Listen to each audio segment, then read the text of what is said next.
اعوذ باللہ من الشیطان الرجیم بسم اللہ الرحمن الرحیم سبحان اللہ وبحمدہ سبحان اللہ العظیم وبحمدہ استغفر اللہ اللہم لا الہ الا انت المنان بدیع السماوات والارض ذو الجلال والاکرام اللہم صلی علی محمد وعلى آل محمد كما صلیت علی ابراہیم وعلى آل ابراہیم انک حمید مجید اللهم بارك على محمد وعلى آل محمد كما باركت على إبراهيم وعلى آل إبراهيم إنك حميد مجيد رب اشرح لي صدري ويسر لي أمري واحلل عقدة من لساني يفقهوا قولي السلام علیکم ورحمۃ اللہ وبرکاتہ۔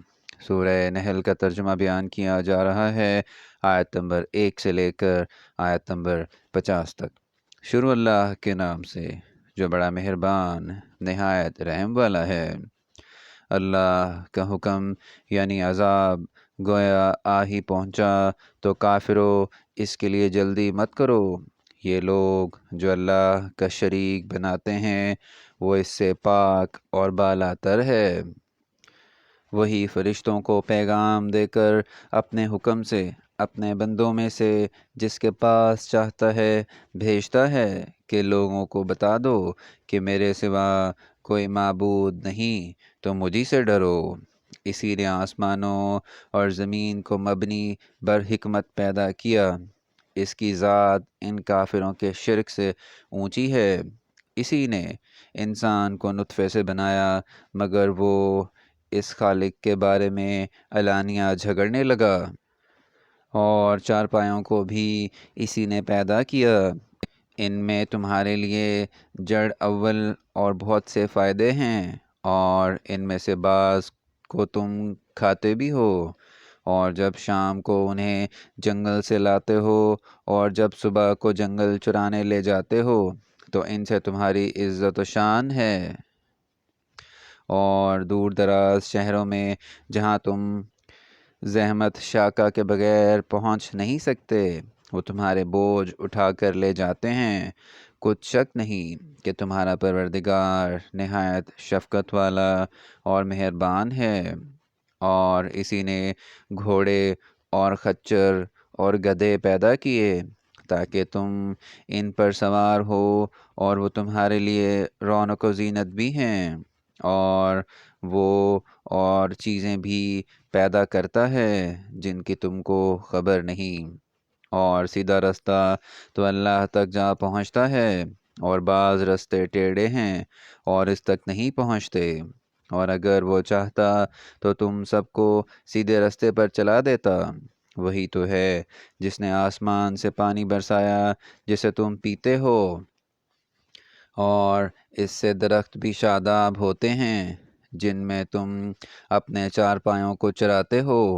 اسی پانی سے وہ تمہارے لیے کھیتی اور زیتون اور کھجور اور انگور اور بے شمار درخت اگاتا ہے، اور ہر طرح کے پھل پیدا کرتا ہے۔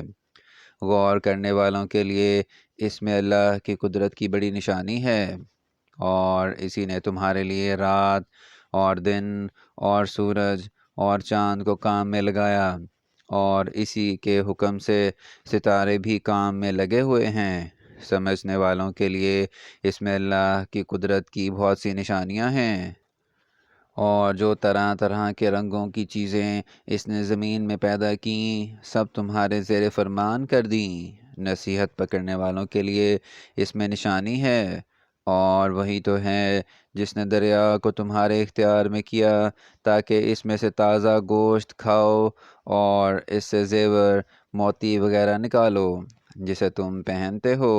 اور تم دیکھتے ہو کہ کشتیاں دریا میں پانی کو پھاڑتی چلی جاتی ہیں، اور اس لیے بھی دریا کو تمہارے اختیار میں کیا کہ تم اللہ کے فضل سے معاش تلاش کرو تاکہ اس کا شکر کرو۔ اور اسی نے زمین پر پہاڑ بنا کر رکھ دیے کہ تم کو لے کر کہیں جھک نہ جائے، اور نہریں اور رستے بنا دیے تاکہ ایک مقام سے دوسرے مقام تک آسانی سے جا سکو۔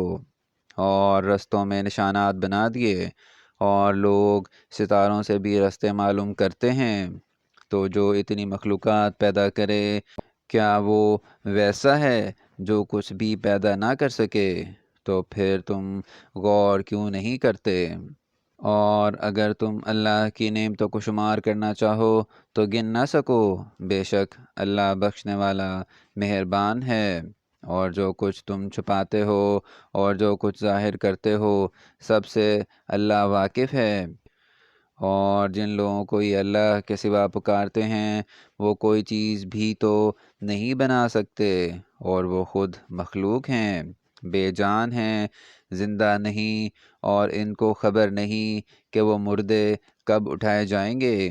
تمہارا معبود تو اکیلا اللہ ہے، تو جو آخرت پر ایمان نہیں رکھتے ان کے دل انکار کر رہے ہیں اور وہ سرکش ہو رہے ہیں۔ یہ جو کچھ چھپاتے ہیں اور جو ظاہر کرتے ہیں اللہ ضرور اس کو جانتا ہے۔ وہ اللہ سرکشوں کو ہرگز پسند نہیں کرتا۔ اور جب ان کافروں سے کہا جاتا ہے کہ تمہارے پروردگار نے کیا اتارا ہے، تو کہتے ہیں کہ وہ تو پہلے لوگوں کی حکایتیں ہیں۔ اے پیغمبر صلی اللہ علیہ وآلہ وسلم، ان کو کہنے دو، یہ قیامت کے دن اپنے اعمال کے پورے بوجھ بھی اٹھائیں گے، اور جن کو یہ بے تحقیق گمراہ کرتے ہیں ان کے بوجھ بھی اٹھائیں گے۔ سن رکھو کہ جو بوجھ یہ اٹھا رہے ہیں برے ہیں۔ ان سے پہلے لوگوں نے بھی ایسی ہی مکاریاں کی تھیں، تو اللہ کا حکم ان کی عمارت کے ستونوں پر آ پہنچا، اور چھت ان پر ان کے اوپر سے گر پڑی، اور ایسی طرف سے ان پر عذاب آ واقع ہوا جہاں سے ان کو خیال بھی نہ تھا۔ پھر وہ ان کو قیامت کے دن بھی ذلیل کرے گا اور کہے گا کہ میرے وہ شریک کہاں ہیں جن کے بارے میں تم جھگڑا کرتے تھے؟ جن لوگوں کو علم دیا گیا تھا وہ کہیں گے کہ آج کافروں کی رسوائی اور برائی ہے۔ ان کا حال یہ ہے کہ جب فرشتے ان کی روحیں قبض کرنے لگتے ہیں اور یہ اپنے ہی حق میں ظلم کرنے والے ہوتے ہیں تو متی و منقاد ہو جاتے ہیں اور کہتے ہیں کہ ہم کوئی برا کام نہیں کرتے تھے۔ ہاں، جو کچھ تم کیا کرتے تھے اللہ اسے خوب جانتا ہے۔ سو دوزخ کے دروازوں میں داخل ہو جاؤ، ہمیشہ اس میں رہو گے، اب تکبر کرنے والوں کا برا ٹھکانہ ہے۔ اور جب پرہیزگاروں سے پوچھا جاتا ہے کہ تمہارے پروردگار نے کیا نازل کیا ہے، تو کہتے ہیں کہ بہترین کلام۔ جو لوگ نیکوکار ہیں ان کے لیے اس دنیا میں بھی بھلائی ہے، اور آخرت کا گھر تو بہت ہی اچھا ہے، اور پرہیزگاروں کا گھر بہت خوب ہے۔ وہ بہشت جاودانی ہیں جن میں وہ داخل ہوں گے، ان کے نیچے نہریں بہہ رہی ہیں، وہاں جو چاہیں گے ان کے لیے میسر ہوگا۔ اللہ پرہیزگاروں کو ایسا ہی بدلہ دیتا ہے۔ ان کی کیفیت یہ ہے کہ جب فرشتے ان کی جانیں نکالنے لگتے ہیں اور یہ کفر و شرک سے پاک ہوتے ہیں تو السلام علیکم کہتے ہیں، اور کہتے ہیں کہ جو عمل کیا کرتے تھے ان کے بدلے میں بہشت میں داخل ہو جاؤ۔ کیا یہ کافر اس بات کے منتظر ہیں کہ فرشتے ان کے پاس جان نکالنے آئے، یا تمہارے پروردگار کا حکم عذاب آ پہنچے؟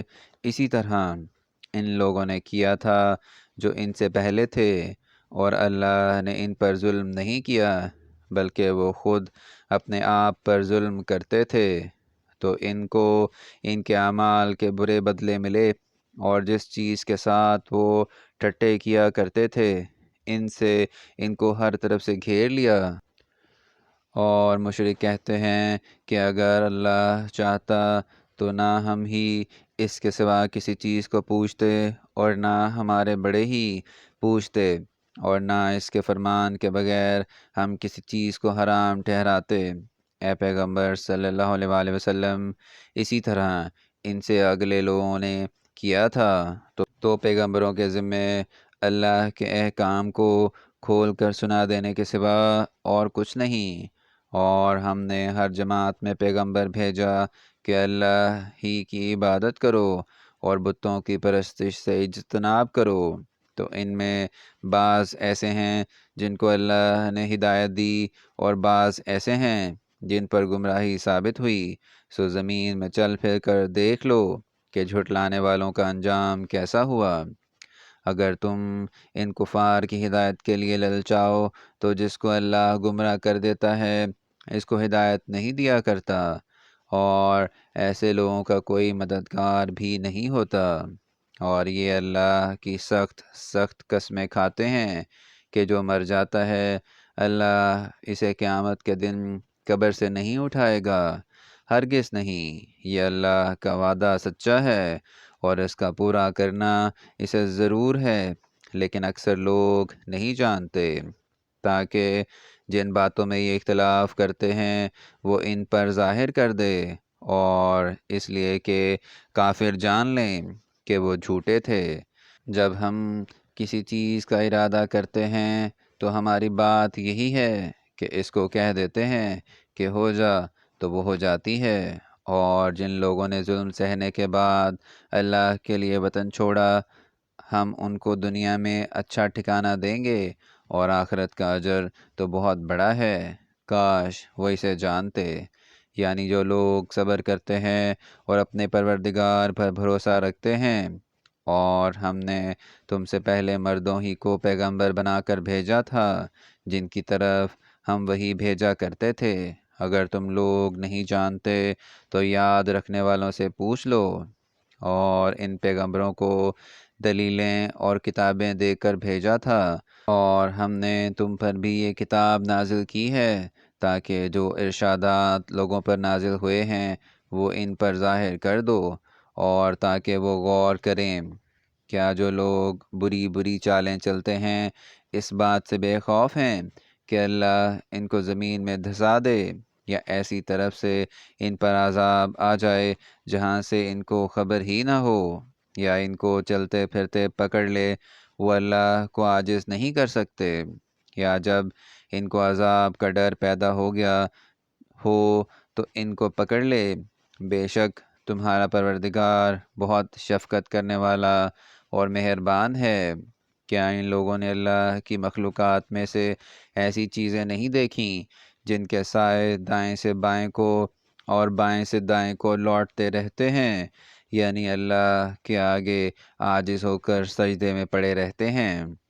اور تمام جاندار جو آسمانوں میں ہیں اور جو زمین میں ہیں سب اللہ کے آگے سجدہ کرتے ہیں، اور فرشتے بھی، اور وہ ذرا غرور نہیں کرتے، اور اپنے پروردگار سے جو ان کے اوپر ہے ڈرتے ہیں، اور جو ان کو ارشادات ہوتا ہے اس پر عمل کرتے ہیں۔